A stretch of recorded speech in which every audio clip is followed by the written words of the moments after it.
Lolo, bakit dito po tayo dumaan? Madilim po, hindi ko po makita ang nilalakaran ko. Wala rin po akong tsinelas kaya nasusugatan ako dahil sa mga tinik. Magpahinga po muna tayo. Kanina pa po tayo naglalakad pagod na po ako. Tsaka, ano pong gagawin ninyo sa musang na nahuli natin, Lolo? Tumahimik ka lang dyan at sumunod sa akin. Huwag na huwag kang lalayo sa likuran ko, naintindihan mo? Kakaiba kasi itong nahuli kong musang.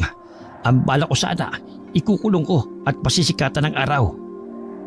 Bakit po? Susurpresahin po ba natin sina Mama at Papa sa dala nating malaking pusa? Saka, bakit po ba lagi ninyong dala ang dalawang kahoy na yan, Lolo?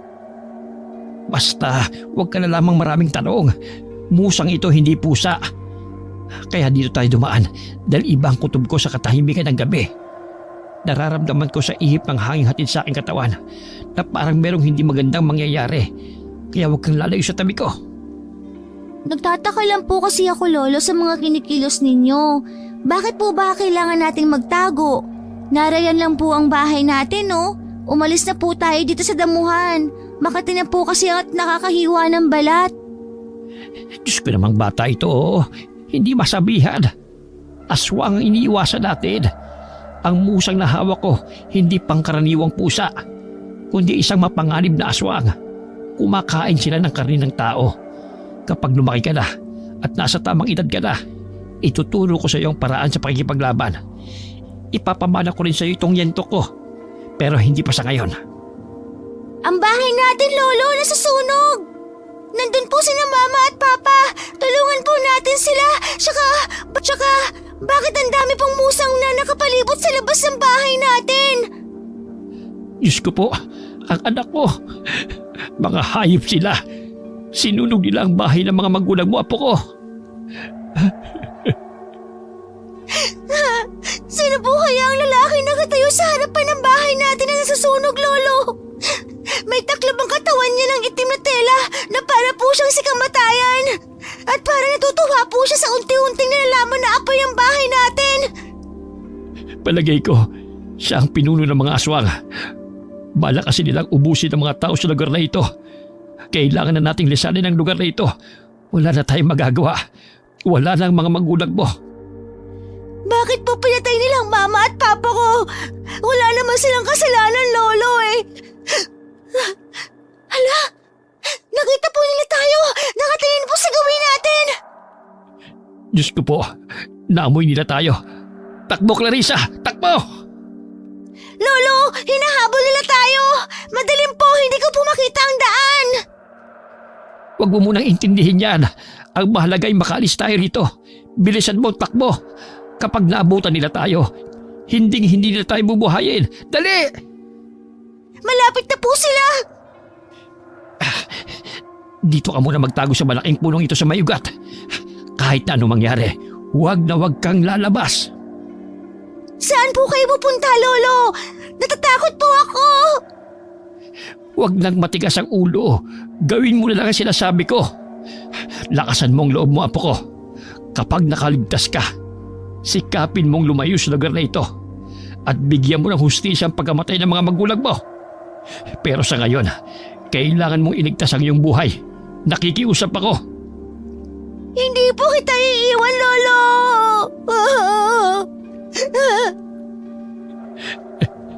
Lilituhin ko lang sila. Magpapahabol ako para mailigaw sila sa gubat na ito. Naintindihan mo? Matapang ka, hindi ba? Opo! Nari na po sila, Lolo! Bakit mapupula ang mga mata nila? Naglalaway ang kanilang mga bibig!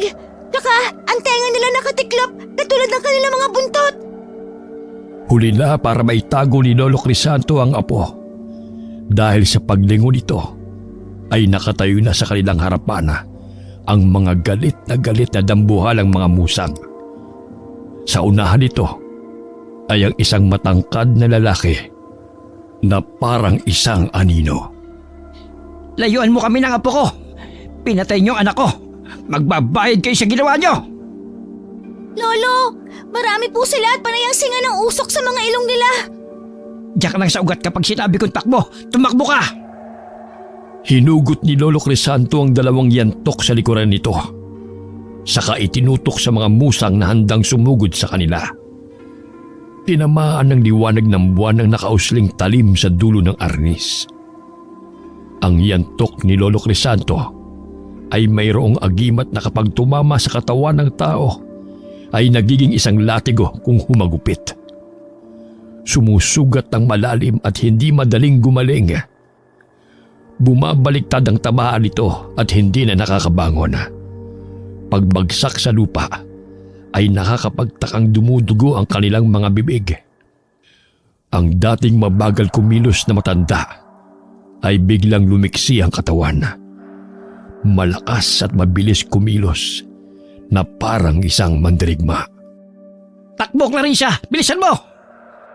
Lolo, hindi po kita iiwan dito. Huwag nang matigas ang ulo. Masyadong maraming kalaban. Hanggang kaya mong tumakbo, huwag kang titigil. Hindi! Ayoko po, lalaban ako. Gagamitin ko itong mga kahoy na ito at ihahampas ko sa kanila. Pinatay nila ang mga magulang ko. Huwag kang lalapit sa kanila. Dala ng matinding galit ay hindi pinansin ni Clarissa ang sinabi ng kanyang lolo. Diretso lang siya sa pagsugod. Nang makarating siya sa gitna, ay nahagip ng kanyang mga mata ang pagtaas ng kamay ng lalaki. Isang senyas ng pag-atake. Mahigpit niyang hinawakan ang sanga ng kahoy na medyo lapok na at nabubulok. Pero masyadong marami ang kalaban. Sabay-sabay na umatake ang mga nauulo na pusang gubat. Diretso sa kinatatayuan ni Clarissa. Lolo! Huwag! Takbo, Apo! Aray! Ang sakit, Lolo! Hindi maaari. Layuan niyo si Clarissa. Ako ang harapin niyo. Magbabayad kayo! Nanlaki ang mga mata ni Lolo Crisanto nang makita nitong isa-isang sumugod ang mga musang sa bata. Kalmot at kagat ang inabot ni Clarissa sa mga galit na aswang. Gumuhit naman ang sakit at mahapding kirot mula sa tinamong sugat ni Clarissa. Tad-tad ito ng tama sa katawan. Iniharang naman ng matanda ang katawan nito sa harapan ng apo. Kung kaya kitang-kita niya ang pagtulo ng dugo ng musang mula sa hawak nitong kahoy. Ibaran mo po sila, Lolo! Ipagiganti ninyo ang ginawa nila sa mga magulang ko! Huwag ka mag-alala, Apo. Darating tayo dyan. Kayo mga kampo ng kadiliman. Ako ang harapin niyo! Mag-iingat kayo, Lolo. Parang hindi sila nauubos.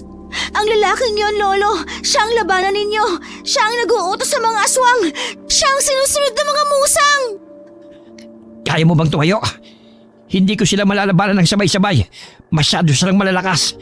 Humihina na ako sa pagkipaglaban. Hindi ko po kayang tumayo, Lolo. Pumasang ka sa likod ko. Kailangan makatakas tayo. Hindi ko sila matatalo. Masyado silang marami. Pagkasampa ni Clarissa sa likod ni Lolo Crisanto. Eksakto naman ang pagdaan ng isang lalaking may dalang mga kahoy na panggatong. Dahil sa laki ng dala ng lalaki, hindi nito napansin ang mga ligaw na pusang nagkalat sa daan. Walang awa nila itong nilapa. Hindi na nga nakasigaw ang lalaki dahil inuna ng mga pusa na kagatin ang mukha ng biktima. Nangibabaw ang tawa ng matangkad na lalaki na parang tuwang-tuwa ito sa mga nangyayari. Tumakbo na po tayo! Habang abala sila sa pagkain sa lalaki. Mga halimaw sila. Kumapit ka na mabuti. Tatakbo tayo na mabilis. Lolo, sa bukid may naghihintay na kalabaw. Mukhang pag-aari po yun ang lalaking nilapa nila kanina. Kahit hindi ako marunong sumakay sa kalabaw, ay susubukan natin sa canyon. Kumapit ka lang, Apo ko. Nari na po sila, Lolo. Diyos ko, mas lalo pa silang dumami. Ikaw na muna sumampa sa kalabaw. Kapag natatalo na ako, patakbuhin mo ito at huwag na huwag kang lilingon. Huwag na muna tayong lumaban. Tumakas na po tayo. Puputulin ko itong tali. Mabilis at buong lakas na pinatid ni Lolo Crisanto ang lubid na nakatali sa putol na kahoy na nakatasak sa putik. Pagsampa ng matanda ay may nakasabit pa ring musang sa damit nito. Kasabay ng paghila sa tali ay inundaya ng hampas sa ulo gamit ang arnis ng matanda. Nahulog ang nakakapit na musang sa taniman ng palay habang nagkikikisay. Lolo Astig! Natalo po ninyo ang musang! Mukhang lalo silang nagalit. Hinahabol pa rin nila tayo. Kapit po! Mabilis ang takbo ng kalabaw! Hindi na sila makakahabol. Malapit ang sumilip ang araw. Sa wakas nakatakas tayo. Napalitan ng luha ang masayasa ng boses ni Lolo Crisanto nang maalala nito ang nangyari sa anak. Hagulgul din ang kapalit sa tuwang naramdaman ni Clarissa habang galit na nakatingin sa unahan ng daan. Hindi ko naiintindihan ang mga nangyayari. Papatayin ko sila. Uubusin ko sila pati ang lalaking nag-uutos sa kanila. Ano po bang klase nila lang yun? Sila ang mga aswang na nagtatago sa gubat. Nagaan yung pusa sa gabi. Malinaw na ang lalaking may taklob na yon ang nag-aalaga sa mga musang. Bakit po? Pumapatay sila ng tao? Para saan po? Gusto nilang masolo ang lupain ito. Pakiramdam nila sila ang biktima. Kaya pumapatay sila ng mga taong alam nila magiging banta sa kanilang paghahari. Hindi pa ito ang katapusan. Dahil maraming mga nilalang ang nagkalat sa paligid para sa mga tao. Pagkain lang nila tayo para mabuhay sila. Dahil walang tumatayong tao para lumaban sa kanila at tatapos sa kanilang kasamaan. Dahil wala silang laban sa kampo ng kadiliman. Pati ako'y nagulat sa biglang pagsulpot nila sa gubat. Higit na mas malakas na sila ngayon. Mas dumami pa ang kanilang puwersa. Baka po, Lolo. Galit po ba sila sa panguhuli mo ng mga musang sa gubat para ibenta sa palengke at gawing ulam? Baka po aswangan ang patay ninyo at naghihigante sila sa atin. Hindi ito pang benta o pang ulam. Isa kami mga antingerong pumapatay ng mga kalahi nila. Nagiging malaking perwisyo ang pananatili nila dito. Maaring tama ka. Pero nagsisimula ng pagsiklab ng laban. Ang kutob ko po, Lolo. Ginambala natin ang tirahan nila. Tayo nagsimula ng laban. Hindi ko alam. Nagtataka lang ako sa lalaking nag-uutos sa kanila. May kutob akong kaya niya ikinukubli ang kanyang muka ay dahil kilala niya tayo. Ganon din tayo sa kanya. Nasaan na po kaya tayo, Lolo? Nasa Karatig Baryo na tayo. Paano po itong kalabaw? Anong gagawin natin sa kanya? Isasama na natin. Iniligtas tayo nito. Kaya magmula ngayon, kasama na natin siya. Hahanap lang tayo ng pansamantalang titirhan. Pagbaba ng maglolo sa tapat ng lumang palengke, kung saan konti pa lamang ang bukas sa tindahan, agad na hinawakan ni Clarissa ang tali ng kalabaw. Inilinga-linga niya ang paningin hanggang bigla na lang siyang tumilapon sa lupa. Pasadsad sa batuhan. Nasaktan pati ang mga kalbot niya sa katawan at sugat na gawa ng mga musang. Pagbangon niya, isang batang lalaki na halos kaedaran niya ang nakita niyang tumatayo rin sa pagkakadapa. Ito ang bumangga sa kanyang katawan. Ano ba? Bakit ba hindi ka tumitingin sa dinaraanan mo? Nabangga mo tuloy ako. Pasensya ka na. Hinahabol kasi ako ni Mama ng pamalo kaya hindi kita napansin. Ayos ka lang ba? Teka, ang dami mong sugat sa katawan. Kagagawan ko ba ito? Ewan. Humingi lang ako ng pasensya, hindi ba? Anong lugar ba ito, bata? Nasa na ba kami? Ang ibig po ninyong sabihin, dayo lang po kayo dito. At saka, kalabaw po namin to Bakit nasa inyo po ang alaga namin si Kongge? Ha? Sa'yo ba ito? Nakita kasi namin dito sa palayan. Nag-iisa at walang bantay. Huwag po kayo makipag-usap sa kanya, Lolo. Baka aswang po siya at nagpapanggap na tao. Ano? Ako aswang? Ang tinatanong ko sa inyo, bakit nasa inyo si Kongge? Nasaan ang tatay ko? Ninakaw niyo ba to sa kanya? Abay, wag mo kaming pagbintangan na magnanakaw. Saka, ama mo ba ang nagdala nito sa palayan? Lihim na nagkatinginan sina Clarissa at Lolo Crisanto. Paano nila ipapaliwanag sa bata ang totoong nangyari sa ama nito? Maniniwala kaya ito kung sasabihin nila ang tungkol sa mga aswang? Ganito kasi yon. Naglalakad kami ni Lolo papunta dito sa palengke. Nadaanan namin tong kalabaw na nakasabit sa kahoy. Mabibigti na sana ito. Kinuha lang ni Lolo. Oo, tama. Totoo yun. Kung gano'n na sa inyo pala, kunin mo na at iuwi. Pero, nasan po si tatay? Anong gagamitin niya sa pag-uwi para sa mga dala niyang kahoy? Wala siya dun Baka po hinahanap na ni tatay si Kongge. Ang mabuti pa po, ako na po magdadala sa kanya nito. Bakit po kasi dinala pa po ninyo ito dito Hindi naman sa inyo? Wag mong dalhin doon. Bakit po? May problema po ba? Paano kung hinahanap na ni tatay ang alaga namin? Imposible kasing iniwan niya si Kongge sa palayan. Kung ayaw mo magpapigil, wag! Huwag ka rin maniwala, kainis! Tayo na nga, Lolo! Sandali! Kaduda-duda kasi ang mga kilos ninyo. Para kayong nanggaling sa paikipaglaban. Ang mga damit ninyo punit-punit. Ang batang babae maraming sugat sa katawan. Tapos itong matanda, yung dala niyang arnis na nakasabit sa kanyang likuran. Ayan, at maraming pahid ng dugo. Sige nga, paano ko kayo pagkakatiwalaan? Pero delikadong bumalik doon. Mapapahama ka. Ano po kasing ibig ninyong sabihin? May nangyari bang masama sa tatay ko? Pasensya na pero wala kaming alam sa sinasabi mo Nag-aalala lang kami sa'yo. Marami kasi nagkalat na pusang ligaw sa kabundukan. Baka kung anong mangyari sa'yo doon. Aswang na itilan ba ang tinutukoy ninyo? Kamukha sila ng mga musang at pusa. Pero mga tao sila. Mga aswang na nagkukubli sa araw. Hindi ba mas tamang puntahan ko ang tatay? Baka kasi sa mga oras na ito, may nangyari ng masama sa kanya. Itilan ba ang tawag sa mga ganong nilalang bata? Betong po ang pangalan ko. Matigas ang ulo ni tatay. Nagpumilit pa rin siya pumunta doon kahit alam niyang delikado. Kung ganon, alam mo palang tungkol sa mga nilalang na yon.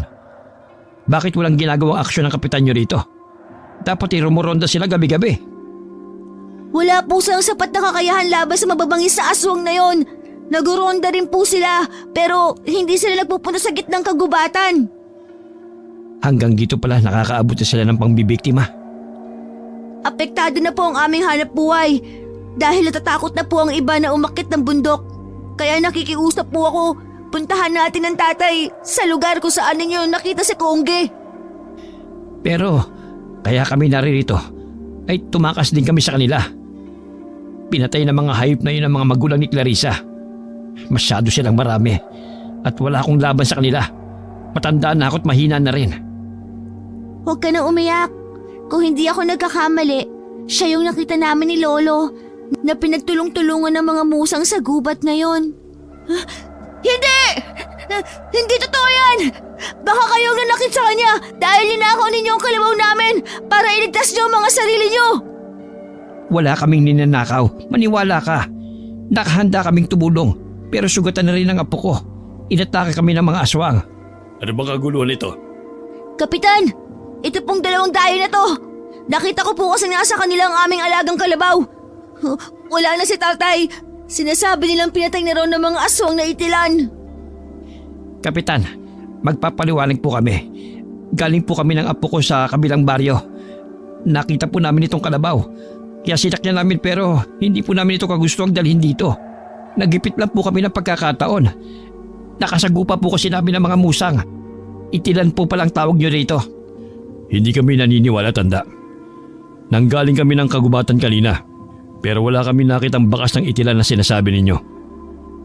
Palagi kaming rumoronda dito gabi-gabi. Huwag kayong gagawa ng kwentong magdudulot ng takot sa mga tao. Tama po si Lolo, Kapitan. Nakita ko po, talagang pinatay po nilang lalaki may dalang mga kahoy. Tsaka yung aswang na itilan. Nakita ko rin po na may nag-uutos sa kanilang lalaki. Huwag kang gagawa ng kwento, bata. Hindi magandang ugali na nagsisinungaling.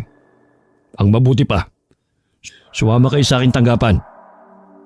Totoo po ang sinasabi namin ni Lolo, maniwala kayo. Sige po, Kapitan. Dalhin niyo ang mga maglolo na yan. Kapag may nangyaring masama sa tatay ko, magbabayad kayo sa akin. Kaya naman pala dumarami ang mga kampo ng kadiliman dito Hindi kayo naniniwala sa katiwiran ng iba. Kung ayaw niyong maniwala, sumama kayo sa amin. Ipapakita ko kung saan nilapa ang lalaki. Yung ama ng batang ito. Saglit na nag-isip ang kapitan sa sinabi ng matanda. Si Clarissa naman ay napayakap na sa hita ng kanyang lolo dahil sa pag-aalala. Habang pinagmamasdan ng mga tanod na kasama ng kapitan. Sige, maniniwala na kami sa inyo. Pero hindi ibig sabihin nun, pinagkakatiwalaan ko na kayo. Saan ba kayo nakatira? Lolo, sasama po ba tayo sa kanila? Kung ganun, Kapitan, hindi po ninyo ako sasawang puntahan ng tatay. Talagang delikado sa lugar na yon. Maniwala ka. Pupuntahan din naman namin ang gubat para sa ama mo. Pero sa ngayon, hindi muna. Nag-aalala lang ako sa kaligtasan ng aking mga kasamahan. Mukha naman nagsasabi ng totoo ang dalawang ito. Mababangis po sila at parang gutom na gutom. Nakakatakot ang kanilang itsura na parang iisang kumilos kapag nag-uutos ang lalaki, yung pinuno nila. Ayoko maniwala. Pinaiikot niyo lang ang ulo ni Kapitan. Naiintindihan ka namin kung bakit ka nagkakaganyan. Kapitan, wala po kasi kaming matutuluyan ng apo ko. Nasunog po kasi ang aming tirahan at ayoko na pong bumalik doon. Tamang-tama. Naghahanap ako ng pwede magbantay sa mga alaga kong baboy ramo. May kubo ako roon na pwede niyong pansamantalang tuluyan. Nauuso kasi rito ang nakawan ng mga hayop. Kaya kung gusto ninyo, magbabantay lang kayo ng mga alaga ko. May sahod na kayo, may matitirhan pa kayong dalawa ng apo mo. Totoo po, Kapitan. Naku, salamat po sa tulong ninyo. Paano naman po ang tatay ko, Kapitan? Ganon-ganon na lang po ba? Pababayaan na lang po ninyo ang aking ama? Pasensya ka na, Betong. Pero wala kaming laban sa mga itilan. Para saan at rumoronda po kayo gabi-gabi?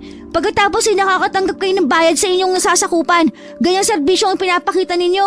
Napakawalang kwenta naman ninyong Kapitan. Abot ang batang ito. Hayaan na po ninyo, Kapitan. Masakit bang mawala ng ama? Namatayan din po ako at nagagalit sa mga aswang na yon. Iba ang sitwasyon ko. Nagagalit ako sa inyo dahil maaaring isa kayo sa mga naging dahilan kung bakit namatay ang aking ama. Magbabayad kayo! Magbabayad din ang mga aswang na gumawa nito sa aking ama! Sandali! Lahat ay nagulat sa pagpapakita ng galit ni Betong sa kanilang lahat. Mabilis nitong nilisan ang kanilang lugar at kumaripas ng takbo habang umiiyak. Huwag niyo na lamang pansinin ang galit na batang yon. O paano? Sumunod na kayo sa akin. Kawawa naman po si Betong. Kaya bilisan mo ang paglaki. Nang kahit papano ay may magagawa na tayo para sa lugar na ito. Tahimik ang baryo ito dati. Pero kamakailan lang, marami na kaming natatagpo ang patay na tao sa kagubatan. Kung minsan dito mismo sa palengke. Kaya mahigpit ang pagbabantay namin sa mga tao rito. Kaya lang, matitigas ang mga ulo. May nakakalis pa rin. Katulad yung nangyari sa ama ni Betong. Kasalanan din naman ng tatay niya eh. Tapos kapag may nangyaring masama, sa amin itinatambak ang sisi. Mahirap po kasing kalaban ng kumakalam ng sikmura. Isa pa, kayo po ang kapitan ng baryong ito. Talagang sa inyo po isasisi ang lahat. Ano po bang pangalan ng bibong batang ito? Ilan taong ka na? Patalino ka kasing sumagot eh. Sa edad mong yan, masasabi ko may mararating ka sa paglaki mo. Clarissa po, 12 taon po ako. Lolo Crisanto naman po ako. Saan po ba tayo pupunta? Mahaba po bang lakarin? Hinihingal na po kasi ako eh. Paano nga pala yung kalabaw? Iniwan ko muna sa palengke. Magpapalipas lang ng sama ng loob si Betong. Babalikan din niya kanyang alaga. Buntok po kasi ang pupuntahan natin. Pero huwag kayong mag-alala. Ligtas po kayo ron.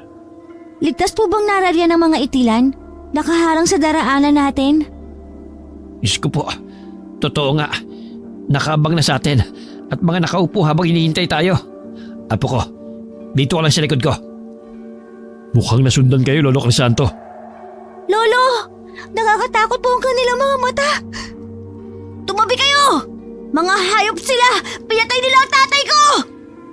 Wag, Betong! Kapitan, hawakan po ninyo yung bata! Nagulat si Clarissa sa biglang pagsulpot ni Betong sa kanilang likuran. Galit na galit itong sumugod dala ang kawayang pangbalibag. Mabuti na lamang naging maagap si Kapitan at nahawakan nito ang nagwawalang bata. Hindi ito kagad nakalapit sa mga aswang. Pero dahil sa pag-aalala, nauna nang umatake si Lolo Crisanto. Namangha ang lahat sa ipinakitang bilis, diksi at lakas ng matanda habang hawak ang kakaibang sandata. Nagawa niyong patumbahin ng mga musang sa isang pag-atake lang. Kakaibang hawak niyong dalawang kahoy. Kung hindi ako nagkakamali, arnis sa mga yan. Para kayong bigla nagbago dahil sa hawak niyong arnis. Nagbabago po talaga si Lolo kapag ginagamit niya ang kahoy na yan. Lahat po ay bumabagsak kapag nahahampas na niya ang kanyang sandata. Kung may armas pala kayo na pwedeng ipanglaban sa mga aswang, bakit hindi niyo niligtas ang tatay ko? Iniwan niyo para sa inyong mga sarili. Dahil inuna ko kaligtasan ng aking apo. Masyado silang marami. Matanda na ako at kulang na sa lakas. Ngayon nasaksihan ko ang galing niyo sa pagkikipaglaban. Mukhang tama ang pagkakapili ko sa inyo. Mababawasan na ang mga magnanakaw ng mga alagang hayop sa lugar na ito. Kung may itala na po sa inyong lugar, Kapitan, lalo po tayo magdoble ingat. Kailangan mas dumami po ang inyong mga tanod. Magbabayad ang hayop ng mga aswang na yun. Magbabayad sila! Teka, Kapitan. Sa gawin yun, tingnan nyo. Hindi ba tao yung nakahandusay sa damuhan? Aba, tama ka. Mukhang may nabiktima na naman ng mga aswang. Tayo na, lapitan natin. Lolo, titignan pa po ba natin? Mukhang karumal-dumal po ang nangyari sa biktima. Abot, Kapitan! Tanod po ninyo ito! Si Kuya Itoy! Diyos ko, ubos ang mga bituka sa tiyan. Nakadilat pa ang mga mata dahil sa naranasang pagpapahirap sa kanya at sakit ng katawan. Matagal na po ba itong nangyayari dito sa lugar nyo? Nako, ngayon lang ito nangyari kasabay ng pagdating nyo. Dati naman yung napapabalitang aswang na gumagala sa lugar na ito. Pero ngayon lang sila ng biktima ng ganito. Tara na po, Lolo! Pwede po sana ihatid niyo muna po kami sa bahay kung saan kami tutuloy. Hindi pa po nagagamot ang mga sugat ni Clarissa. Ah, sige. At bahala na yung mga tanod ko sa biktima. Uuwi na rin po ako. Paano ko ba sasabihin kay nanay ang nangyari kay tatay? Huwag mo siyang bibiglayin sa pagsabi. Baka hindi niya makayanan. Wala sa sariling naglakad na papalayo ang bata. Si Clarissa naman ay tahimik na nakatingin sa daang tinatahak nila. Hanggang makarating sila sa isang kubo na gawa sa kawayan at kugon. Sa likod nito ay kulungan ng mga baboy ramo. Nag-ingay ang mga ito nang maramdaman ang presensya nila. Ang ganda ng kubo, Lolo. Ang dami mga bulaklak, puno at mga naglalakihang bata sa paligid. Huwag ka pumasok ng dire-diretso sa loob. Hindi natin sarili ang bahay. Hayaan niyo lang po si Clarissa. Mabuti na rin po na hindi niya na maalala mga nangyari sa inyo kanina. Sana po'y nagustuhan niyo ang lugar na ito. Maganda po dito, Kapitan. Tahimik po at malayo sa mga kapitbahay. Bawal kasi maglagay ng kulungan ng baboy sa bayan. Malaking perwisyo sa kalusugan ang amoy ng mga dumi nila. Huwag mo nang tanungin si Kapitan. Magpahinga na muna po kayo. Magpapadala ko ng pagkain. Mukhang wala naman po magiging problema kasi batay sa mga nakita ko kanina, habang kayo nakikipaglaban, kaya niyong ipagtanggol ang inyong mga sarili. Marami pong salamat, Kapitan, sa tulong po ninyo sa amin. Malaking bagay po na kahit papano ay may bahay kaming malilipatan. Salamat po sa pagtitiwala. O paano? Marami pa akong asikasuhin sa bayan. Kayo na pong bahala sa mga alaga ko. Opo, sanay naman po ako sa ganitong mga gawain. Nang makaalis ang kapitana, ay nagsimula ng gamutin ng matanda ang mga sugat ng apo. Naging maganda ang pagtira nila sa bahay na binigay sa kanila. Kahit paminsan-minsan ay may napapansin silang kakaiba sa kanilang mga inaalagaang hayop. Simula sa araw na ito, tuturuan na kita makipaglaban gamit ang kapangyarihan ng aking yantok. Magiging tagapagtanggol po ako ng mga mabibiktima ng aswang, Lolo. Ikaw na ang bagong magmamay-ari ng aking arnes. Pero kailangan mo munang dumaan sa matinding pagsasanay. Gusto ko po yun, Lolo! Nagsimula ang panibagong buhay ng maglolo sa bundok. Lupaing pagmamay-ari ni Kapitan Basco. Naging maganda naman ang pakikitungo ng kapitan sa kanila. Lalong-lalo na kay Clarissa. Itinuring nito na parang isang tunay na anak ang ngayon ay dalaga na. 18 taong gulang si Clarissa pagkalipas ng 6 na taon. Maganda, matangkad at hinahangaan ng mga lalaki sa kanilang baryo. lalo na pagdating sa panghuhuli ng mga hayop sa gubat. Naging bisyo na ng dalaga ang paghahanap ng mga mababangis na hayop sa bundok. Ito ay dahil sa nangyari sa kanyang mga magulang. Nagbabaka sakali siyang muli niyang makakaharap ang mga itilan. Kaya nagsanay talaga ito ng mabuti. Hanggang isang gabi, sa labas ng balkonahe ng kanilang kubo, tahimik na nakatingin sa malayo si Clarissa habang panay ang buntong hininga. Mukhang malalim na naman ang iniisip mo, Clarissa. Po! Kahit hindi ka magsalita, alam kong may natitira pang galit sa dibdib mo sa pagkamatay ng iyong mga magulang. Magmula na mapunta tayo rito, huminto na rin ang pagsalakay ng itilan. Parang natatakot na sila sa'yo. Wala ka kasing awang pumatay. Nagtataka rin po ako, Lolo, na biglang nawala ang kanilang paghahasik ng lagim. Pero mas nag-aalala po ako kasi pakiramdam ko, naghahanap lang ulit sila ng tiyempo at bigla nilang sasalakay sa lugar natin. Marami ang madadamay. Saka, nawala na nga ang itilan. Ang pumalit naman ay mga aswang na nagpapanggap na baboy ramo. Madalas pa nga ay nagkukunwari sila mga alaga natin. Mabuti na lamang at kapag nakikita kanila, ay tumitihaya sila. Kaya ang natitirang nakatayo, tiyak na siya ang aswang. Pagkatapos ipapakita mo sa taong bayan kung paano mo sila patayin. Nagsasawa na rin po ako sa ganoong buhay, Lolo. Ang tagapagligtas sa mga tao laban sa mga aswang. Kaya wala na ako halos mga nagiging kaibigan kasi kinatatakutan nila ako. Lalo na lang ipamana ninyo sa akin ang arnis. Kakaiba po talaga ang sandata na ito. Magmula nang mapunta sa iyong arnis, ay ni minsan hindi na ito nawalay sa iyong katawan. Hindi po kasi napapanatag ang kalooban ko kapag wala ito sa aking tabi. Binibigyan po ako nito ng kakaibang lakas. Dahil may dalang agimat ang dalawang kahoy na ito. Mawawala ng bisa ang kapangyarihang taglay ng arnis kapag nawala ang isa. Kaya po ba minsan kapag hawak ko yon, nakakaramdam ako ng lakas ng katawan? Saan po ba ninyo nakuha ang arnis? Nagmula pa yan sa mga ninuno ko. 200 taon na ang arnis na yan at napakaraming pagsubok na ang hinarap ng sandata. Ang arnis din na yan ang naging dahilan kung bakit tayo laging sinasalakay ng mga aswang. Dahil gusto nilang makuha ito at gamitin panakot sa kanilang magiging kalaban. Saan po bang gawa ang arnis, Lolo? Anong uri siya ng kahoy? Mula sa sinaunang kahoy na kayang gumawa ng pinakamatibay na pana sa buong mundo. Kamagong siya, ngunit ibang uri. Sa ngayon, wala nang ganyang uri ng kahoy, kaya nag-iisa na lamang yan. Luto na rin sa orasyon at ritual ang sandatang yan. Hindi ko rin akalaing mapupunta sa iyo. Dahil minsan nang nawala ko ito. At ngayon ko na lang din nahanap. Kusa siyang bumabalik sa may-ari. Si Betong magmula nang mahanap niya ang buto ng kalansay ng kanyang ama. Naging maiinitin na ang ulo nito. At kuminsan, kusa siyang umaalis mag-isa.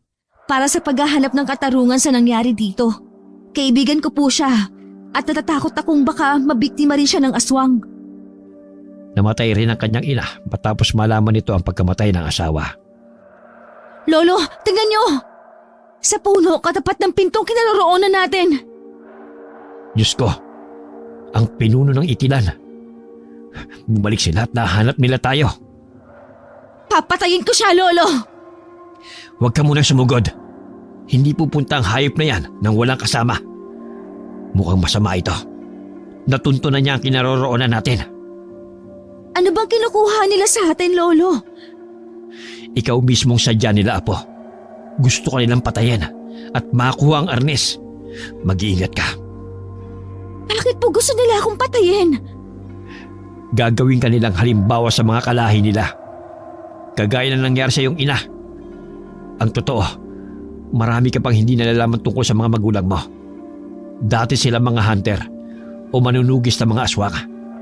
Napatay nila ang anak ng pinuno nila. Kaya magmula noon, palagi na nila tayong hinahabol.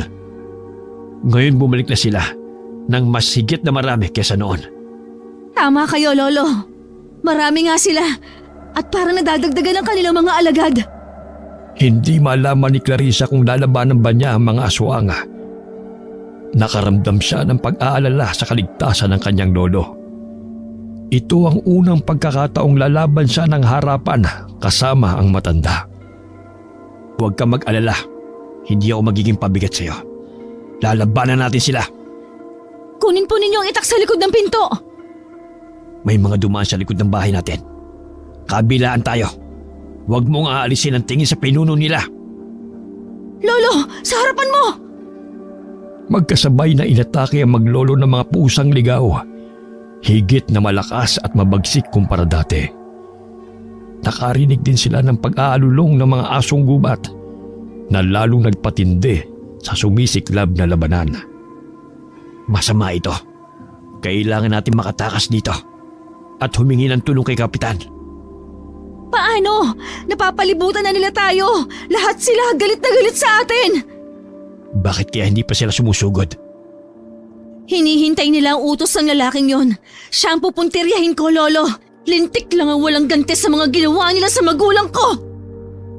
Mag-iingat ka sa kanya. Hinding-hindi ko palalampasin ang pagkakataong ito. Matapang na sinalubong ni Clarissa ang mga malalaking musang at sa bawat pagbigay niya ng palo sa mga kalaban ay bumubulagta rin ito sa damuhan. Dumudugo ang ilong at nangingisay dahil sa lakas ng pwersa ng arnis ng dalaga sa katawan ng mga musang. Isang di pala lamang ang layo niya sa pinuno. Pilit niyang inaaninag ang mukha nito. Pero mabilis itong kumilos at hindi na niya naagapan ang unang pag-atake ng pinuno ng mga aswang sa kanya. Tinamaan siya ng suntok nito sa sikmura niya. Bumagsak siya sa damuhan na halos maubo sa sobrang sakit. Clarissa! Lolo, wag po kayo lumapit! Mapapatay kong aswang na yan! Lolo! Kitang-kita ni Clarissa kung paano sinalubong ng mga malalaking musang ang kanyang lolo. At sinalubong ito ng saksak sa tiyan ng pinunong nakalaban niya. Umagos ang dugo mula sa punyal ng lalaki. Hindi lamang isa, kundi maraming beses na pinagsasasaksak ang buong katawan ng kanyang lolo. Sa harapan niya mismo, habang nakabulagta siya sa damuhan, ay walang tigil ang lalaki sa paulit-ulit na pagsaksak nito kay Lolo Crisanto. Kitang-kita niya ang pagbagsak ng kanyang lolo. Malayo sa kanyang kinahihigaan. Sumuka ito ng dugo at lumuluhang nakatingin sa kanya na para bang senyales na yon ng pamamaalam. Kasabay ng paglapit ng mga musang sa katawan ng matanda, walang awa nilang pinag-aagawan ng laman ng kanyang lolo. Ipinikit na lamang ni Clarissa ang kanyang mga mata para hindi makita ang malagim na sinapit ng matanda. Diyos ko, Clarissa! Mabuti dumating ka! Si Lolo, tulungan mo! Mag-iingat ka! Kailangan mailayo muna kita rito. Duguan ka dahil sa tama ng iyong saksak sa sikmura. Ha? Ang lolo ko, Betong! Ikaw muna, Clarissa. Hindi ko sila kaya. Masama rin ang tama mo. Wala na si Lolo Crisanto. Wala na tayong magagawa. Nakikiusap ako. Agad na nandilim ang paningin ni Clarissa. Naramdaman na lamang niya ang mga bisig ng binata na binuhat siya at isinakay sa naghihintay nitong kabayo. Ramdam na ramdam niya ang sakit ng inaakala niyang suntok ay kutsilyo pala ang tumama sa kanya. Mabilis na napabalikwas ng bangon si Clarissa, kasabay ng pagguhit ng sakit sa kanyang sikmura. Hagulgol ng iyak ang siyang umagaw ng atensyon sa mga taong nasa labas ng kwartong kinaroroonan niya. Lolo! Nasaan si Lolo? Huwag ka munang kumilos. Makakasama sa'yo. Baka bumuka ang sugat mo. Ano ba kasi nangyari, Clarissa? Napakaraming patay na musang sa kubo ko at pati ang katawan ng lolo mo. Halos magkapira-piraso. Sumalakay muli ang mga itilan. 6 na taon silang nagpahinga. Paano nila nahanap ang lugar nyo? Kapalit ay kapalit. Kabayaran sa utang kapalit ng buhay ng umutang. Nagparami muna sila para maningil ng pautang. Pinatay nila ang mga magulang ko. Ngayon ay ang lolo ko. Bakit? Anong nagawa nilang kasalanan? 6 na taon nang nakakalipas ay may napabalitang sinunog na bahay sa gitna ng kagubatan. Kung hindi ako nagkakabali, bahay yun ng mga magulang mo. Ang matatapang na antingerong kumakalaban sa mga aswang na itilan. Dumating na ang paniningil ng mga aswang na napatay ng iyong mga magulang. At ikaw, bilang natitirang lahi ng antingero, buburahin ka nila sa mundong ito. Patunay na ikaw ang habol nila at ang makapangyarihang arnis na hawak mo ang siyang kinukuha nila. Bakit po? Napakarami ninyong alam tungkol sa mga magulang ko. Hindi ko kayo kilala.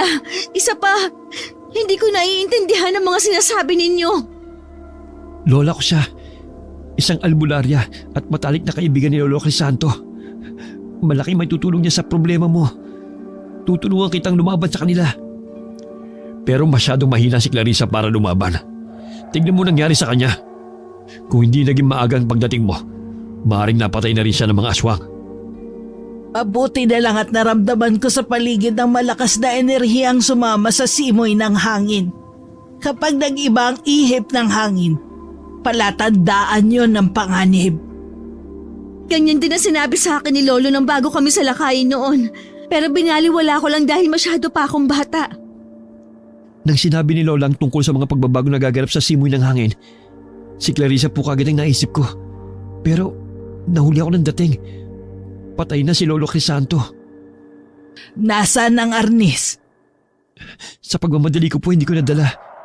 Hinahabol po kasi kami ng mga musang pati ng mga baboy ramo. Kaya hindi ko na po binalikan. Ako na lang ang kukuha. Hahanapin ko mabuti. Huwag, Kapitan. Delikado. Paano kung bumalik ang mga aswang?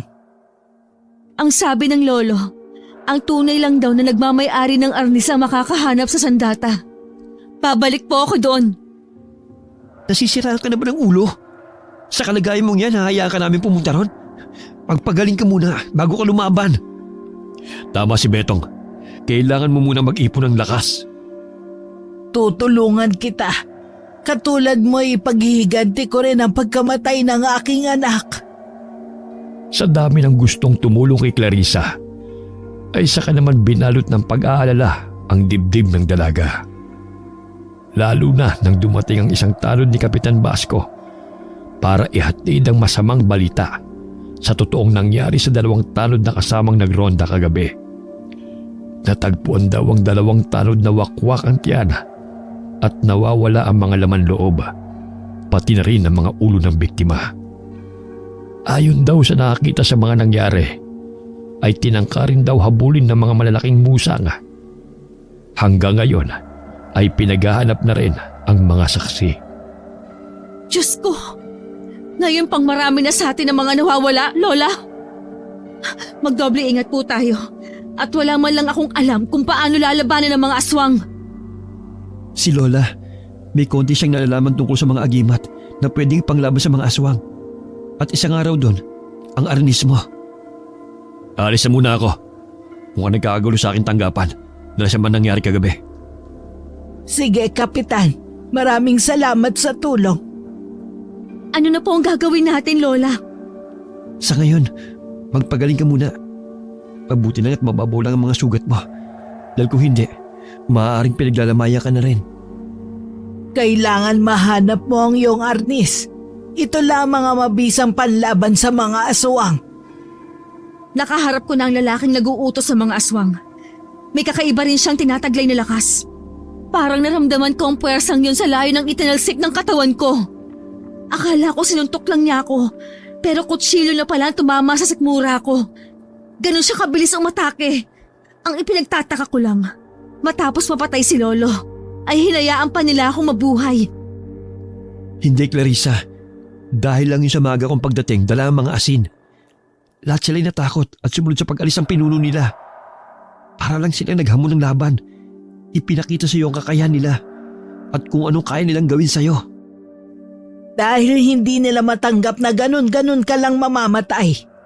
Ang gusto nila ay pahirapan ka nila, kagaya ng ginawa ng mga magulang mo sa kanila. Isa pa, may kakayahan ka ng gumamit ng arnis at magiging banta ka sa kanilang lahi. Magkakasunod na buntong hininga ang pinakawala ng matandang Iska. Sa itsura nito ay para itong isang babaylan na nalalaman ng mga mangyayari sa hinaharap.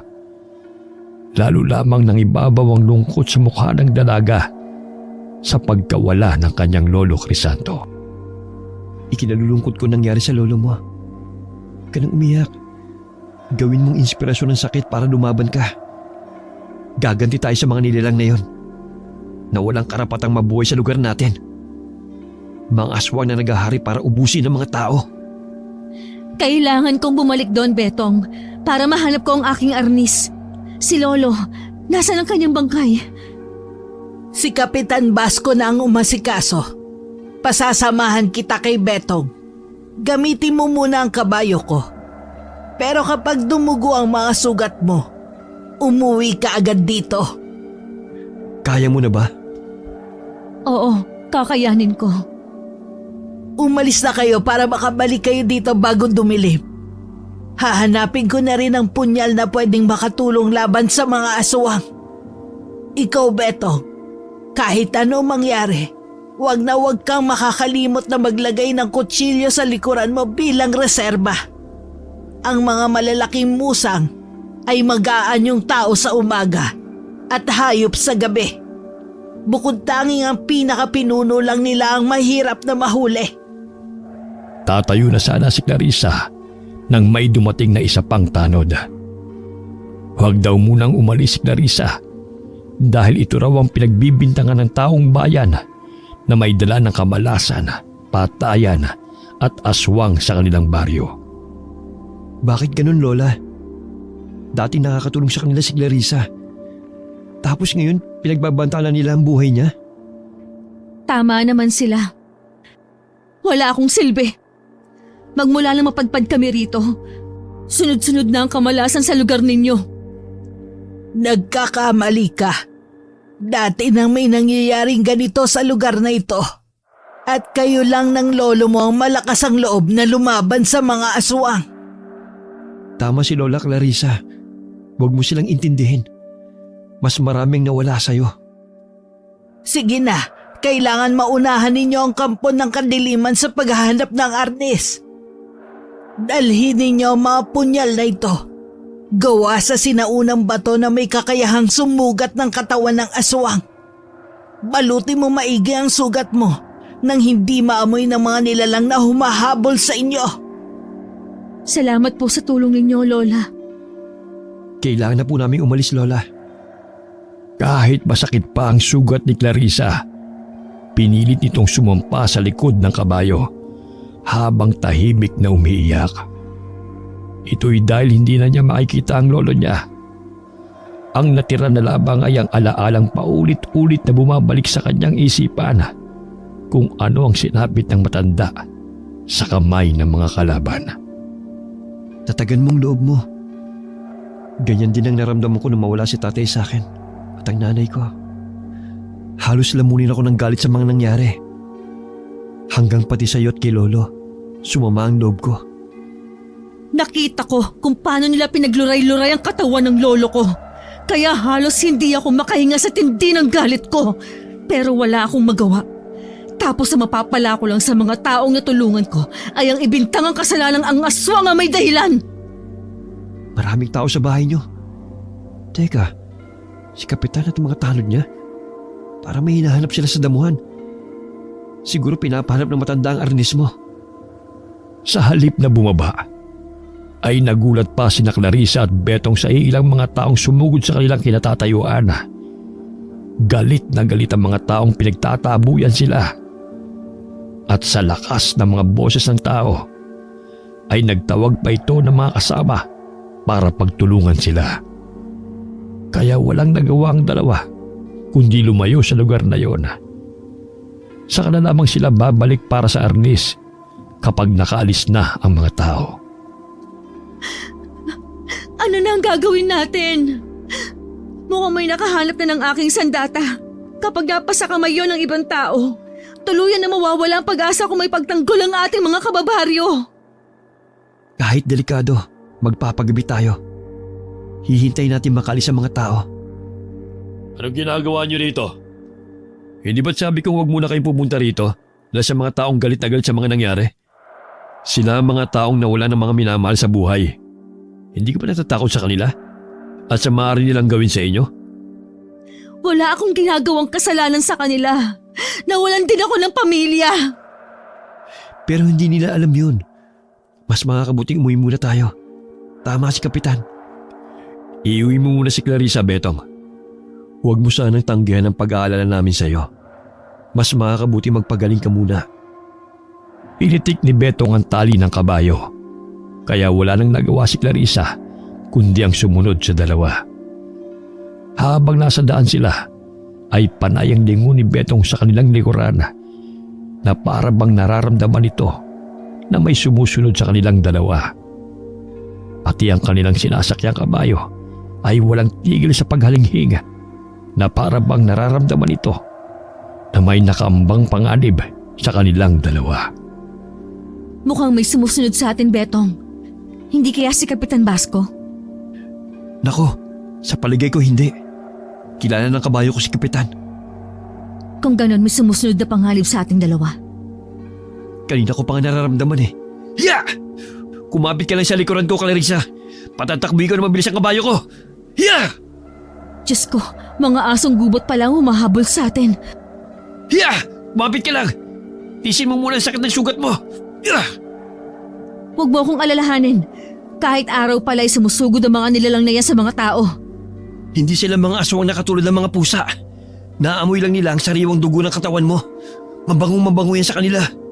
At kapag naabutan tayo, tsak na pati ang kabayo ko, madadami nilang napain. Dahil sa pagmamadali ng pagpapatakbo sa kabayo, ay hindi sinasadyang maipit ang paan ng kanilang sinasakyan sa siwang ng bato. Dahilan para bumaliktad ang kabayo at tumilapon sa unahan ng mga sakay nito. Abot langit ang kaba ni Clarissa nang makita niyang papalapit sa kanyang kinaroroonan ang mga asong gubat. Mabuti na lamang at nakakita siya ng dalawang kahoy na magagamit niyang panlaban sa papasugod ng mga aso. Inatake agad ng mababangis na hayop si Clarissa. Pero agad ding bumabagsak sa lupa ang nagtatangkang lumapit sa kanya. At sa pagbangon naman ng mga ito, ay umuungol sa sakit dahil sa paghampas niya ng kahoy. Kumaripas ng takbo ang mga ito papalayo sa kanya dahil sa takot. Ayos ka lang ba, Betong? Hindi ka ba nasaktan? Mukhang ikaw ang malala sa atin dalawa. Kita mo, hanggang pantalon mo na ang agos ng dugo. Tayo na para magamot na yan ni Lola. Mabuti na lang na tinuruan ako ni Lolo kung paano ang tamang paraan sa paggamit ng arnis. Nagamit ko ang aking mga natutunan sa pakikipaglaban. Naihanda niya ako sa ganitong sitwasyon bago siya pumanaw. Ang galing mo nga sa paggamit ng kahoy eh. Para akong nanonood ng pelikula sa mga galawan mo. Lahat ng pag-atake mo sa pool, bagsak ang kalaban. Kaya ang ginawa mo, nanood ka lang. Hinayaan mo akong makipaglaban sa mga asong yon. Tayo na nga, baka nagtawag lang ng kasama ang mga asong yon. Dito pa tayo matuluyan. Itinayo ni Betong ang natumbang kabayo. Kitang-kita sa paa ng hayop ang malaking sugat na nasa balat nito. Kung kaya si Clarissa na ang sumakay dahil wala pa rin tigil ang pagdurugo ng sugat ng dalaga. Gulat na gulat naman ang matandang iska nang makita ang itsura ni Clarissa. Ano nangyari? Bakit ganyan ang itsura nyo? Napalaban kami, Lola, sa daan. Kahit sa umaga? Mga aso lang po talaga, Lola. Naamoy po yata nila ang aking dugo kaya hinahabol kami. Ang galing pala talaga sa pakikipaglaban ni Clarissa. Lahat ng asong tinamaan ng palo niya, lahat kumaripas ang takbo, bagang buntot. Nakuha nyo ba ang arnis? Pinigilan po kami ni Kapitan dahil sa mga tao. Galit na galit po yung mga tao dahil sa pagkawala ng kanilang kaanak. Pinagalitan po kami ni Kapitan. Sobra din po ang pag-aalala niya kay Clarissa. Kaya po pinauwi kami ni Kapitan. Mabuti na lang pala at naroon si Kapitan. Huwag ka na mag-alala. Dahil tiyak ako ginagawa ng matanda ang lahat para mahanap ang arnis mo. Pumasok na kayo sa loob. May tiwala naman ako kay Kapitan. Malaki rin po kasi ang respeto ko kay Kapitan at itinuturing ko na siyang pangalawang ama. Tinutulungan lang po niya akong maibalik sa akin ang aking sandata. Lola, gamutin niyo na muna yung sugat ni Clarissa. Kinuha ni Lola Iska ang ilang mga kagamitan nito na panggamot sa sugat. Si Betong naman ay hindi mapakaling panay sulyap sa sugat ni Clarissa. Ay saka naman nilagyan ng matanda ang sugat ng dalaga ng dinikdik na bawang. Bakit po dinikdik na bawang, Lola? Ang mga sugat kasi nagiging sensitibo sa mga bakterya. Lalo pa kung ang ginamit sa iyo ay punyal na pagmamayari ng aswang. Mapanganib ito at kung saan-saan ginagamit. Makakatulong ito para mawala ang lason. Sobrang hapdi at makirot po ang bawang sa sugat ko, Lola. Tiisin mo na lang muna. Ewan ko ba, kababae mong tao, nararanasan mo na mga ganitong mga pagsubok. Alam mo bang wala pa yan sa kalingkingan ng mga naranasan ni Kapitan? Inubos kasi ng mga aswang ang pamilya ng matanda. 3 anak, asawa at mga kapatid ang namatay sa malaking sunog na naganap doon. Usap-usapan dito ang sinapit ng pamilya ni Kapitan. Kaya magmula ng araw na yun, pinangunahan na niya ang pagroronda. Kaya siguro ganun na lang ang pagtulong ng matanda kay Clarissa. Kawawa naman po pala ang nangyari kay Kapitan. Kaya po siguro ginagawa niyang lahat para maprotektahan niya ang baryong ito. Naalala rin niya ang kanyang pamilya sa akin. Bakit kasi nauso pa ang mga aswang dito sa ating baryo eh? Hanggat may mga antingerong lumalaban sa mga aswang, patuloy lamang na magkakaroon ng hidwaan sa pagitan nila. Darating din ang araw na magagapi rin sila sa awa ng Diyos. Napakaswerte natin at nakilala natin itong maglolo na ito. Kahit papano may naglakas ng loob na lumaban sa mga itilan. May hinala na po ba kayo sa kung sino ang pinuno nila? Lalaki po siya na palaging nakatayo sa unahan ng mga musang. Ako, wala pang nakakita sa mukha ng pinuno nila. Ang sabi ng ilang mga nakakita sa kanya, para daw babae.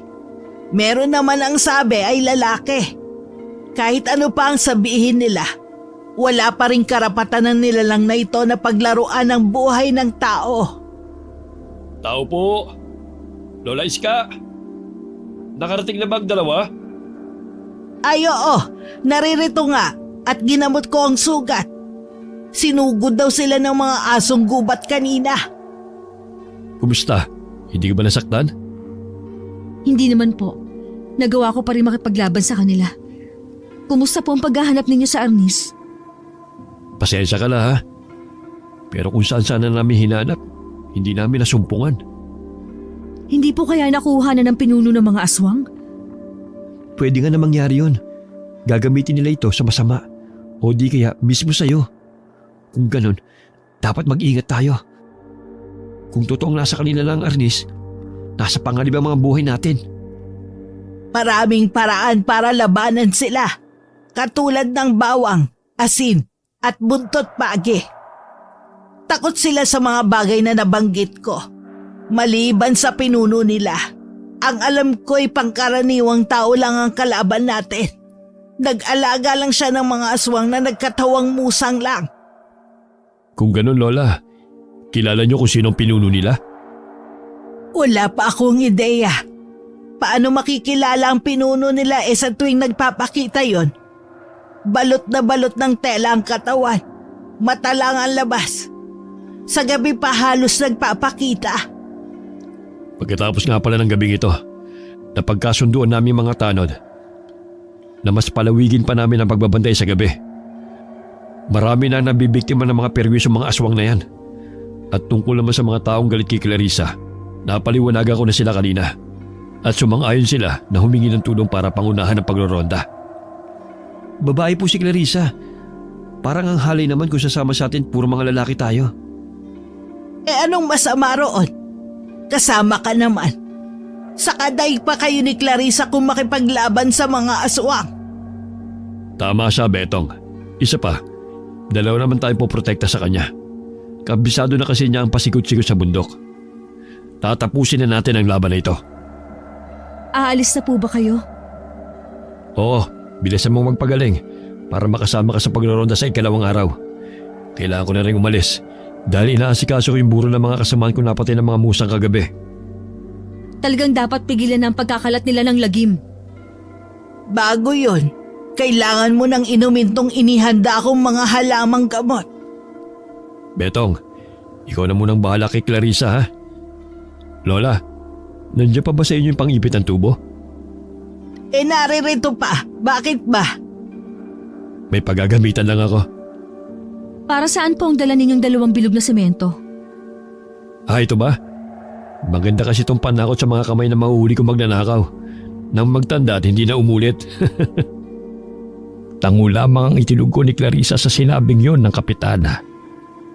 Nang lingunin niya si Betong, ay seryoso itong pinupunasan ng ginamit nitong itak nang minsang sumundo ito sa kanya. Hindi naman maipaliwanag ni Clarissa ang kanyang nararamdamang kaba nang magtama ang kanilang mga mata. Bakit po? May gumugulo ba sa isip nyo? Oo nga, napapansin ko na parang nag-aalala ka. Dahil ba sa mga nangyari kay Lolo Crisanto?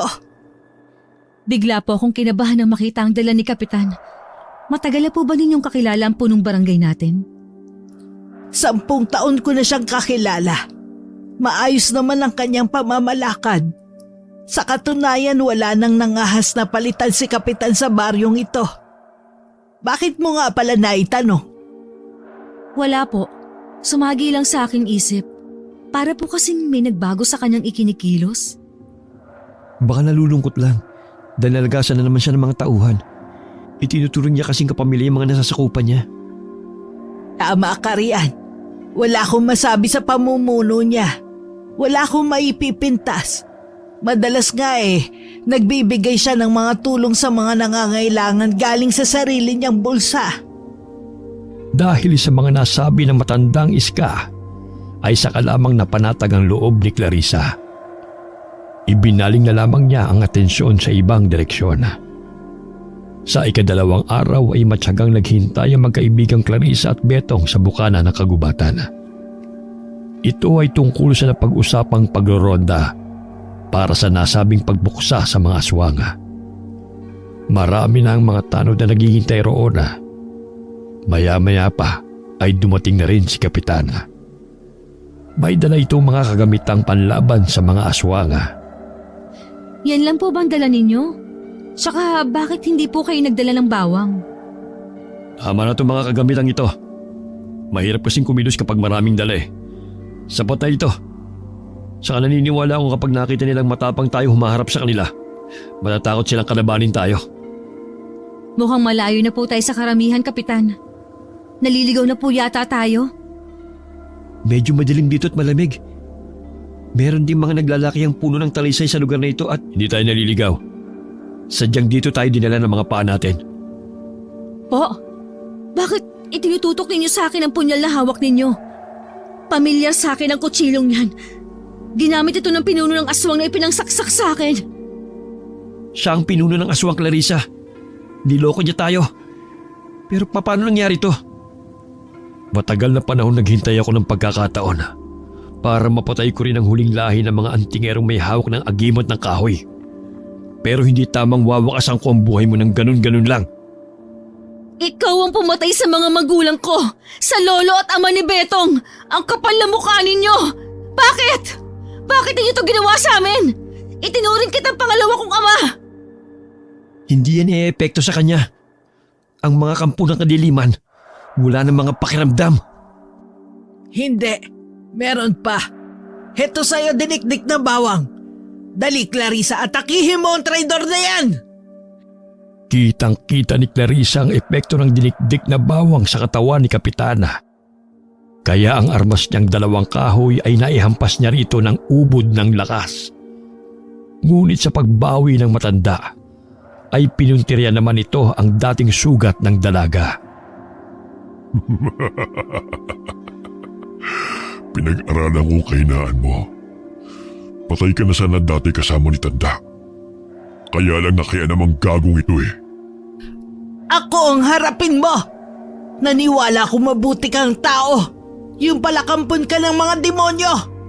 Pinatay mo ang mga kasamahan mo para palabasing biktima ka rin ng mga aswang. Dahil pinatay ng mga magulang ng batang yan ang buo kong pamilya. Nararapat lang na pagbayaran nila ang pagkuha sa buhay ng asawa at mga anak ko. Unang pangkabayaran ng mga buhay ninyo.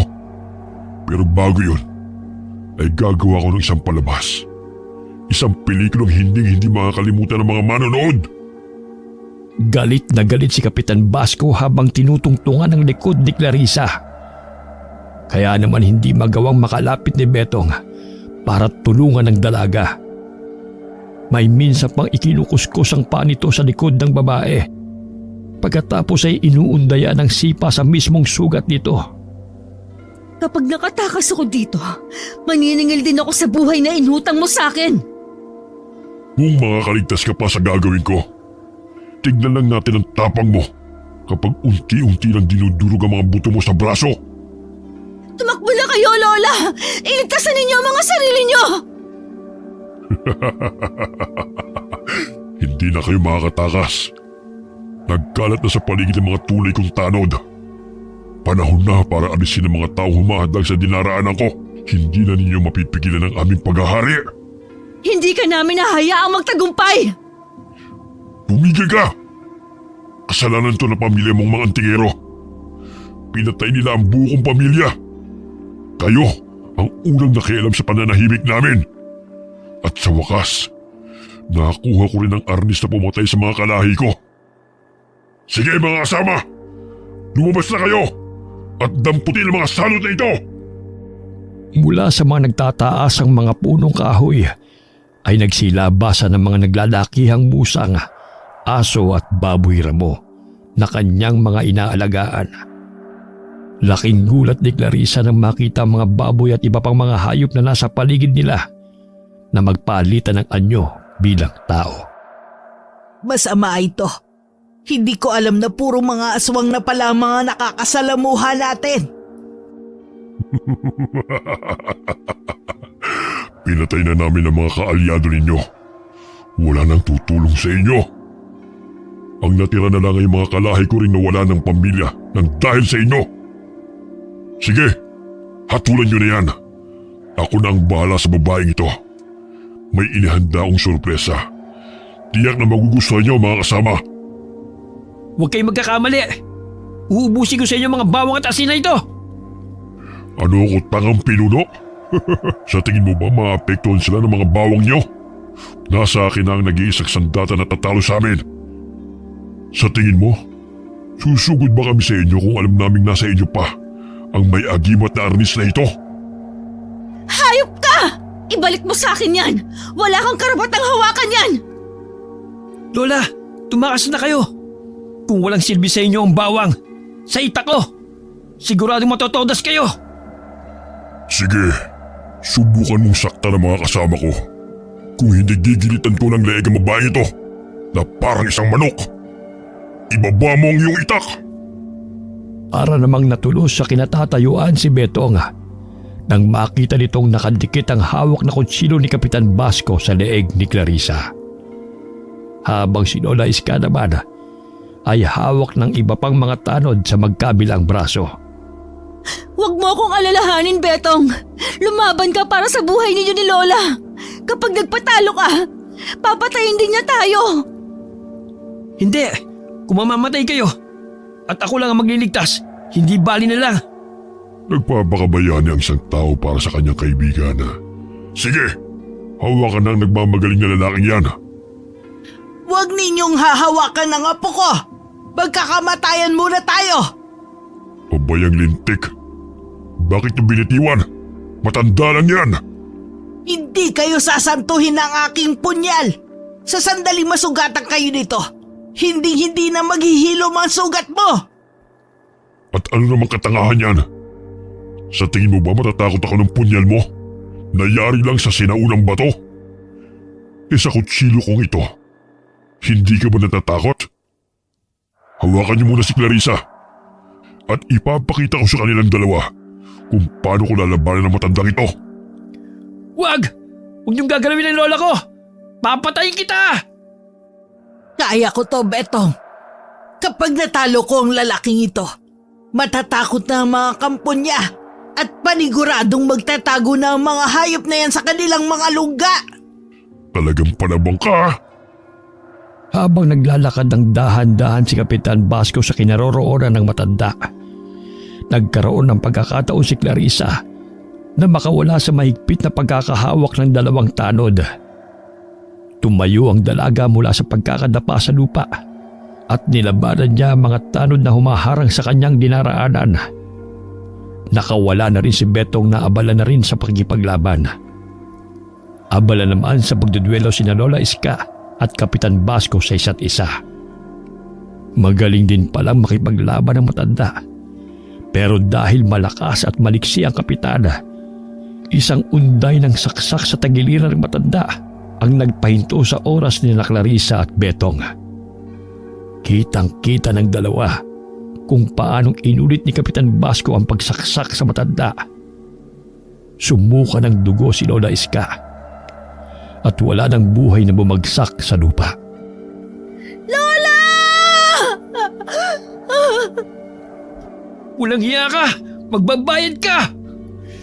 Ipinagkaloob ko lang ang kabayaran sa mga taong mahiling magbida-bidahan nang wala namang kakayahan. Ganun ha! Hetong sa'yo! Patuloy ko lang iilagan ang mga atake mo, Betong. May naisip na akong gagawin sa'yo. Sige lang, lumapit ka. Kahit anong gawing pag-atake ni Betong kay Kapitan Basco, ay nagagawa nitong maiwasan ang sandata ng binata. Habang si Clarissa naman ay abala sa pagkipaglaban sa mga tanod ni Kapitana. Kahit nangihina ang katawan, ay pilit nilalabanan ng dalaga ang bawat pag-atake ng mga taong galit na galit din sa kanya. Kahit ang sugat niya ay dumudugo na rin dahil sa mga suntok ng mga kalaban na tumatama rito. Dahil doon ay nabigo ang dalawa at nabihag pa rin sila ni Kapitan. Sige, itali yung mga yan ang hindi na makatakas. Betong, ayos ka lang ba? Hindi! Papatay kong hayop na kapitang pumatay sa lola ko! Wala na kayong magagawa. Nakagapos na kayo. Ang alalahanin ninyo ay kung paano kayo makakatakas sa gagawin ko. Palalabasin ko sa mga bobong kababaryo ko na kayo ay napatay ng mga aswang sa ginawa kong pagroronda at kami lang ng mga tanod ko ang nakatakas. Oh, hindi ba? Perpektong naisip kong dahilan. Akala mo ba'y magtatagumpay ka laban sa kabutihan? Kabutihan? Peste. Nagpakabuti ako. Kami ng pamilya ko. Nanahimik kami sa kabundukan. Pupuntahan niyo at papatayin lang? Dahil sa maling bintang ng mga tao? Kaya nga pinatay ko na rin sila nang hindi na dumami ang mga lahi ng mga sinungaling. Anong gagawin mo sa pang-ipit ng tubo? Simple lang. Dudurugin ko muna ang mga kamay mo. Napakarami ng aswang ang pinatay nito eh. Wag! Tumahimik ka. Kaya ka buhay ngayon. Para mapanood mo ang gagawin ko. At pagkatapos, ipalalapa ko kayo sa mga tanod ko. Para naman sa hustisya ng pamilyang kinuha ninyo sa kanila. Nararapat lang na mawala sila. Dahil may pamilya rin ng mga pinatay ng mga tanod mo. Nakikita niyo ba ang arnis na ito? Kasamang madudurog ng babae ito. Habang hindi pa itinatali si Clarissa sa nakatayong kawayan, nagawa niyang makuha ang punyal at itinago yun sa lupa. Si Betong naman ay may nakareserba ring kutsilyo sa likuran nito. Para kung sakaling igapos ito sa likod, ay magagawa nitong makatakas gamit ang kutsilyo. Kaya pala kahit anong pilit kong mahanap ang aking arnis, ay dahil nasa inyo yon. Matagal na kayo sumusubaybay sa akin. Gamit ng pagbabalat kayo. Mapagkunwaring nila lang na ang tanging gusto ay kapangyarihan. Malaki ang kasalanan ng mga magulang mo sa akin. Pati na ang lolo mong inutil. Pinatay nila ang aking anak. Kaya tama lang na buhay din niya ang kapalit. Kaya magiging masaya lang ako kapag namatay ka rin. Hinding-hindi mangyayari yon. Pati ang matandang si Lola Iska, idinamay mo! Dapat lang yun sa kanya. Masyado siyang pakialamera. Kaya tama lang na magsama sila ng pamilya niyang inuud na sa impyerno. Mauuna ka mamatay kaysa sa amin! Hayop ka, mamatay ka na! Ang bunga kalaban ninyo, ganun lang ako kadaling talunin. Pwes nagkakamali ka. Pagmasdan mo, binata, ang gagawin ko sa kaibigan mong mayabang. Hayop ka! Hindi ka magtatagumpay sa mga binabalak mo! Betong, pagmasdan mo kung paano ko dudurugin sa gilingan ng bato ang mga kamao ng babae ito. Ilang oras lang hindi na mapapakinabangan ang mga kamay niya sa paghawak ng arnis. Kasama ng pinagmamalaki niyang armas. Madudurog ang palad mo, walang hiya kang babae ka. Betong, wag mo akong alalahanin. Gawin mo na ang pinag-usapan natin. Pero Wala na. Durog na ang kamay ng kaibigan mo. Bumagsak na sa lupa. Habang damang-dama ni Clarissa ang sakit ng nadurog niyang mga kamay, gumapang siya papalapit sa pinagtaguan niya ng kutsilyo sa dulo ng arnis. Kahit abala pa rin ang matanda sa pakikipag-usap kay Betong, ay unti-unti ring nakakalagang tali nito sa kamay. Walang kahirap-hirap na sinugod nito ng saksak si Kapitan Basco. Bago pa man nakalapit ang binata at maitusok ang punyal sa dibdib nito, nauna nang naitarak ni Clarissa ang kutsilong naitago niya sa lupa. Sinagad niya hanggang maupos ito. Ngayon, sabihin mo sa akin kung wala nang ang silbi ang mga kamay ko. heto pa! Para sa aking ama na pinatay mo! Isa pa para kay Lola! Para sa mga magulang ko na sinunog mo. 2 para kay Lola at 3 para sa lahat ng ginawa mong pagsira sa buhay ko. Isa pa! Naisan niyo ko. Napaluhod sa lupa si Kapitana at nagpasigok-sigok sa bumarang dugo sa lalamunan nito. Umagos ang pulang likido sa katawan nito at pumatak sa lupa.